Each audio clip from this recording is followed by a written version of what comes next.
Lucky new city bank से अपना supreme card लेकर निकल रहा था। असल में उसे क्लास में जाने में देर हो रही थी, इसलिए वो बिना यास्मीन से कुछ कहे या उसे सबक सिखाए वहां से निकल गया था। लकी दिल्ली यूनिवर्सिटी के ही एक कॉलेज में पढ़ता था। जैसे ही वो कॉलेज के अंदर दाखिल हुआ, उसके पैर एक कीचड़ से भरे गड्ढे में पड़ गए। ओह शिट, उसने अपने आप से कहा और अपने जूतों को पास की सड़क पर साफ करने लगा।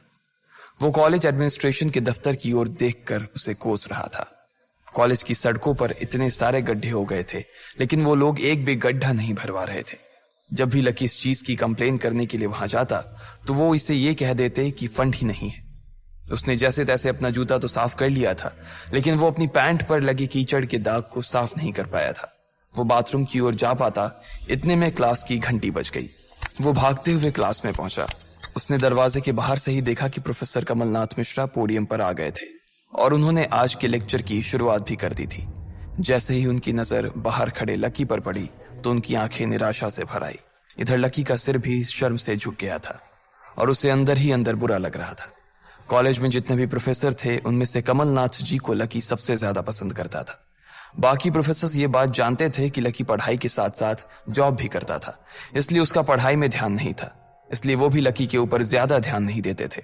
कुछ लोग तो पूरी क्लास के सामने उसका मजाक भी उड़ाते थे, लेकिन सिर्फ कमलनाथ जी ही ऐसे प्रोफेसर थे जो उसके साथ बराबरी का व्यवहार करते थे। लकी बिना कुछ कहे वैसे ही अपना सिर नीचे झुकाए क्लास में दाखिल हो गया। जैसे ही उसके पैर क्लास में पड़े, सभी लोग उसकी ओर देखने लगे।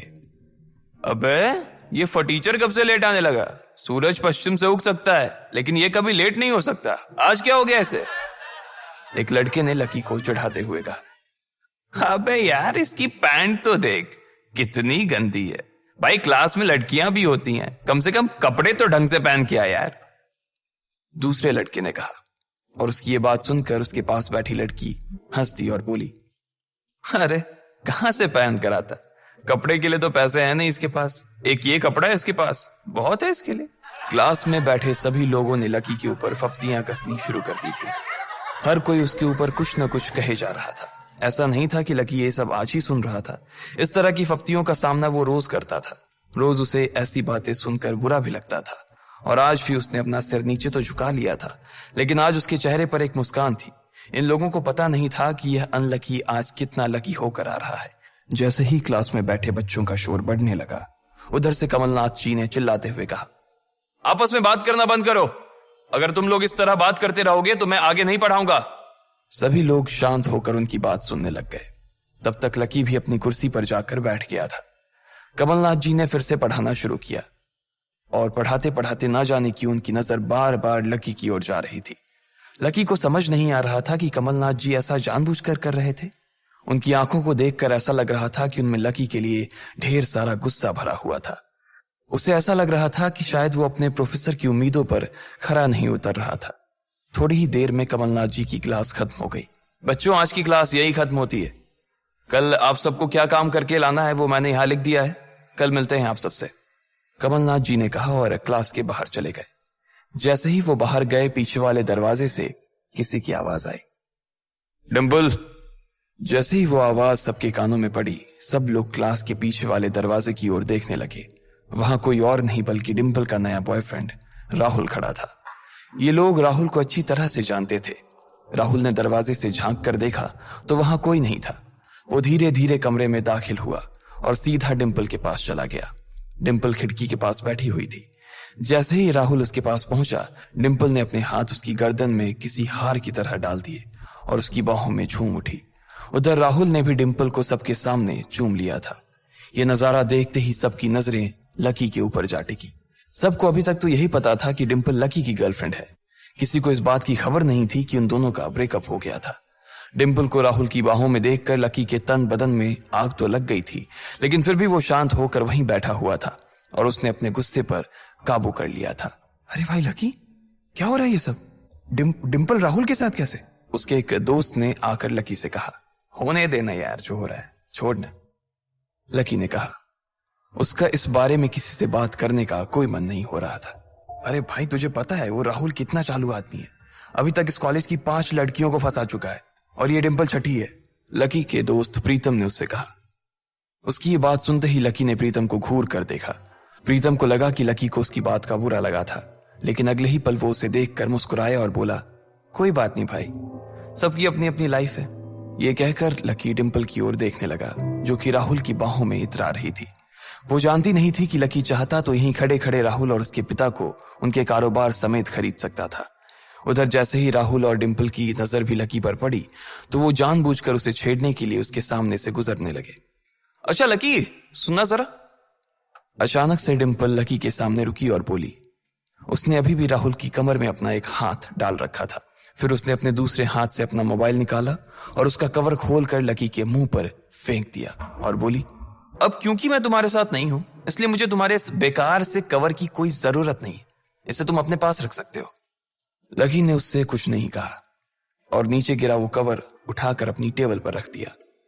बेबी, इसने तुम्हें कवर गिफ्ट किया? कवर कौन गिफ्ट में देता है भाई? राहुल ने उसके सामने ही डिंपल से कहा। राहुल लकी को नीचा दिखाने का एक भी मौका अपने हाथ से जाने नहीं देना चाहता था। लकी अंदर ही अंदर मुस्कुरा रहा था। डिंपल ने राहुल की ओर देखा और बोली, बेबी, बात यह है कि जिसकी मोबाइल खरीद कर गिफ्ट करने की औकात नहीं होगी वो सिर्फ कवर ही तो गिफ्ट कर सकता है ना, और क्या। कोई बात नहीं बेबी, मैं आज ही तुम्हें एक नया फोन दिलवाता हूं। आ जाओ, चलते हैं कनॉट प्लेस और वहां से लाते हैं बेबी के लिए एक नया फोन, राहुल ने कहा। लकी का मन तो यही कर रहा था कि वो जोर से राहुल के ऊपर हंसे, लेकिन उसने अपनी हंसी को रोक लिया था। हाँ बेबी, हमने एक पहले नया फोन खरीदेंगे और फिर उस फोन की पार्टी भी करेंगे, और उसके बाद आज, डिंपल ने कहा और राहुल के चेहरे पर उंगलियां फिराने लगी। राहुल भी और लकी भी उसके इशारे को समझ गए थे। लकी जानता था कि ये सब सिर्फ उसे चिढ़ाने के लिए वो कर रही थी, लेकिन लकी को खुद के लिए नहीं बल्कि डिंपल के लिए बुरा लग रहा था। वो मन ही मन ये सोच रहा था कि अगर डिंपल बस थोड़ा सा और इंतजार कर लेती तो आज लकी उसके लिए फोन की पूरी दुकान खरीद कर रख देता। भाई, ये सब क्या हो रहा है? तेरे सामने ये सब हो रहा है और तू बस मुस्कुराया जा रहा है।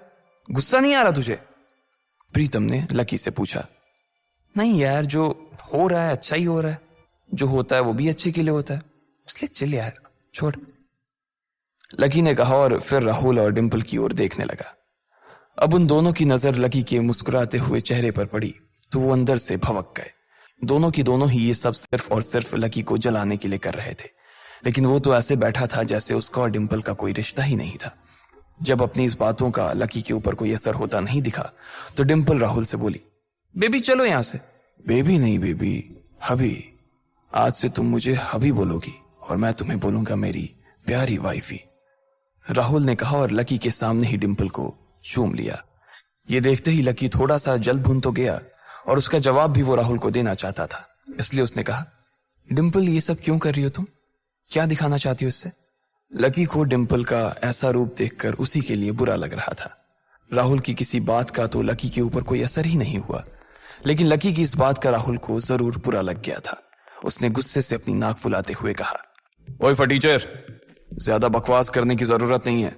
आज के बाद अगर तूने मेरी डिंपल के बारे में कुछ कहा या उसकी तरफ आंख उठाकर भी देखा ना तो मैं राजपथ पर तेरी परेड करवा दूंगा। रहने दे भाई, उसकी जरूरत नहीं पड़ेगी। मैं खराब चीज ना तो देखता हूं और ना ही उसके बारे में बात करता हूं, लकी ने कहा और फिर से प्रीतम की ओर देखकर हंसने लगा। जिस तरह से लकी आज राहुल के मुंह पर जवाब फेंक कर मार रहा था, प्रीतम को तो विश्वास ही नहीं हो रहा था कि ये वही लकी है जो उसका दोस्त हुआ करता था। उधर राहुल उसका जवाब सुनकर गुस्से से लबरेज हो रहा था। वो लकी को सबक सिखाने के लिए अपना घूंसा तान कर उसकी दिशा में बढ़ा ही रहा था कि इतना ही में पीछे से एक लड़की की आवाज आई, डिंपल। सब लोगों ने फिर से उस आवाज की ओर देखा।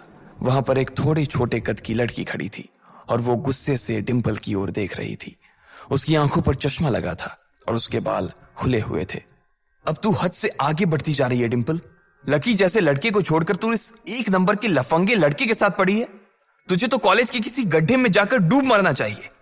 साक्षी, क्या कह रही है तू? जुबान संभाल अपनी, डिंपल ने कहा। राहुल के बारे में बुराई नहीं बल्कि लकी के बारे में अच्छी बातें सुनकर डिंपल का मन खराब हो गया था। जब डिंपल लकी के साथ थी तो उसकी साक्षी से भी अच्छी दोस्ती थी। साक्षी एक बहुत ही सुलझी हुई लड़की थी। जब भी डिंपल और लकी के बीच किसी बात को लेकर झगड़ा होता तो डिंपल उसे सुलझाने के लिए अक्सर साक्षी की ही मदद लेती थी। मैं जो कह रही हूं ना, सही कह रही हूं। तुझे सीरियसली शर्म आनी चाहिए डिंपल। मैंने कभी नहीं सोचा था कि तू ऐसी लड़की निकलेगी। लकी जैसा बंदा ना तुझे कहीं नहीं मिलेगा, साक्षी ने कहा और एक कदम आगे आ गई। इधर लकी ने देखा कि साक्षी की बात सुनते ही राहुल के कान खड़े हो गए थे, लेकिन वो सच बोल रही थी, इसलिए राहुल भी कुछ नहीं कर सकता था। साक्षी लकी के पास आकर खड़ी हुई और बोली, तू इतनी जल्दी कैसे भूल गई यार? लकी तेरे लिए हर टफ टाइम में खड़ा रहा था। जब भी तू बीमार होती थी और तेरे खड़े होने की भी हालत नहीं होती थी तो बेचारा तेरे लिए खाना बनाता था, तेरे कपड़े धोता था और तो और तेरे लिए दवाई तक लेके आता था। तुझे याद है ना जब हम हिमाचल घूमने गए थे और तेरे पैर में मोच आ गई थी तो ये बेचारा अपनी नौकरी छोड़कर भागा भागा रात में हमारे पास आ गया था। इतना प्यार किया इसने तुझसे और तू इसे छोड़कर जा रही है, साक्षी ने कहा। अपने लिए साक्षी के मुंह से इतना सब कुछ सुन लेने के बाद लकी ने अपनी गर्दन नीचे झुका ली थी। उसे डिंपल के साथ बिताए वो सारे लम्हे याद आ रहे थे। वो डिंपल के ऊपर जान छिड़कता था। उसका बस चलता तो वो डिंपल को अपनी हथेलियों पर लेकर घूमता। भले ही उस वक्त उसके पास पैसे नहीं थे, लेकिन वो फिर भी डिंपल की छोटी सी छोटी डिमांड को पूरा करने के लिए अपनी जान लगा देता था। जो कवर डिंपल ने उसके मुंह पर फेंक कर मारा था, वो कवर को खरीदने के लिए लकी ने 3 दिन तक ओवर टाइम किया था। लकी को जैसे ही ये सब याद आया, उसकी पलकों की कोरे भींग गई थी। इधर साक्षी की बात पूरी नहीं हुई थी। उसने आगे कहा, अरे ये लकी अपनी छोटी सी सैलरी में से भी रोज तेरे गोलगप्पे के लिए पैसे निकाल लेता था। तुझे नहीं पता है, मुझे पता है कि आज भी एक बाइक खरीदने के लिए बंदा तेरे लिए पैसे जुटा रहा था। रोज दाल और रोटी खा रहा है सिर्फ इसलिए ताकि तुझे बाइक पर घुमा सके, और तू ऐसे आदमी को नीचा दिखाने की कोशिश कर रही है। ये सब सुनकर डिंपल का चेहरा ही बुझ गया था। उसे भी साक्षी की कही बातें दिल पर लग रही थी, लेकिन इस वक्त वो राहुल के साथ थी और उसका हाथ राहुल की कमर में था।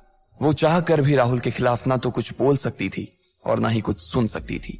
इसलिए उसने अपने बचाव में कहा, हाँ तो ये तो इसका प्रॉब्लम है ना। मैंने इससे पहले ही कहा था कि ये मेरा प्यार अफोर्ड नहीं कर पाएगा, तो फिर ये मेरे साथ इतना आगे क्यों बढ़ा? आज अगर मैं चीज सैंडविच खा सकती हूं तो फिर मैं बिना घी वाली रोटी क्यों खाऊं? लकी डिंपल की ये बात सब सुन रहा था और उससे पहले कि वो कुछ जवाब देता, अचानक ही उसका फोन बज उठा। उसने मोबाइल निकाल कर देखा तो पाया कि किसी अनजान नंबर से उसे फोन आया था। साक्षी और डिंपल के बीच हो रही बहस के बीच ही लकी फोन उठाने के लिए वहां से निकल गया। देखा कितनी बदतमीजी से उठ के चला गया, चलो अभी। डिंपल ने राहुल के हाथ को कसकर पकड़ा और निकल गई। इधर फोन पर लकी कुछ बोलता उससे पहले ही दूसरी तरफ से आवाज आई, बहुत हो गया लक्ष्मण, अब बस घर आ जा जल्दी से।